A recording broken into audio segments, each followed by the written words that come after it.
Market yard పరిధిలోని గాంధీగంజ్లో retail పద్ధతిలో కూరగాయలు అమ్మేటటువంటి కూరగాయల వర్తకులకు గాంధీగంజ్ నుంచి బయటకు పంపించేటటువంటి ప్రక్రియను ఉపసంహరించుకోవాల్సిందిగా వ్యవసాయ మార్కెట్ యార్డు పాలక వర్గాన్ని కోరుతా ఉన్నాం.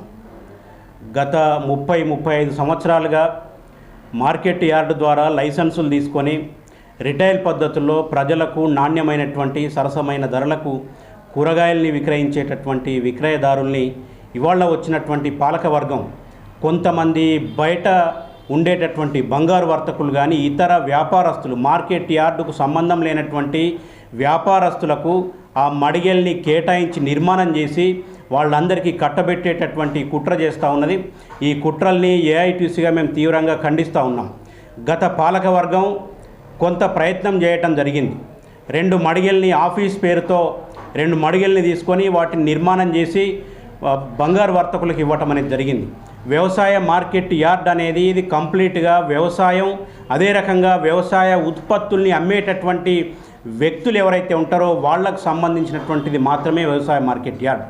కానీ వాళ్ళ రైతుల్ని మార్కెట్ యార్డ్లోకి రానివ్వకుండా రైతు ఉత్పత్తుల్ని అమ్మేటటువంటి వర్తకుల్ని మార్కెట్ యార్డ్లోకి రానివ్వకుండా వ్యవసాయానికి సంబంధం లేనటువంటి ప్రైవేటు పెట్టుబడిదారులకు, ప్రైవేటు వ్యాపారస్తులకు ఇవాళ మార్కెట్ యార్డ్ను కట్టబెట్టడం అనేది ఇది దుర్మార్గం.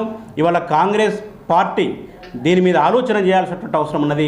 ప్రజాప్రతినిధులు, ఎమ్మెల్యే గారు, అదే రకంగా మంత్రులు ఆ పాలక వర్గంతో మాట్లాడి వాళ్ళు చేస్తున్నటువంటి ఈ కుట్రల్ని ఉపసంహరించుకోవటం కోసం ప్రయత్నం చేయాల్సిందిగా ఏఐటీసీగా మేము కాంగ్రెస్ పార్టీ నాయకులకు అందరికీ కూడా మేము విజ్ఞప్తి చేస్తూ ఉన్నాం.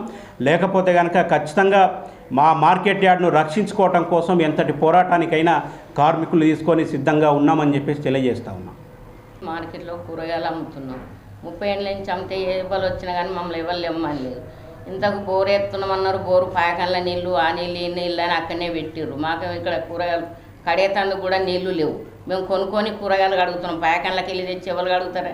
కొనుక్కొని మేము కూరగాయలు కడుగుతున్నాం. మరి ఇన్ని ఏళ్ళ నుంచి ఎవరు లేనిది ఇప్పుడు లెమ్మని అంటే మేము ఎట్లా లేస్తాం? శాతగాని వాళ్ళం ఎక్కడ పోతాం? 30 ఏళ్ళ నుంచి అమ్మినాం. ఇప్పుడు ఏమన్నా పని చేయగలుగుతామా? ఉపాసం ఉంటామా? ఏదైనా గిట్లనే అమ్ముకొని తింటాం కదా ఆ పూట కన్నా.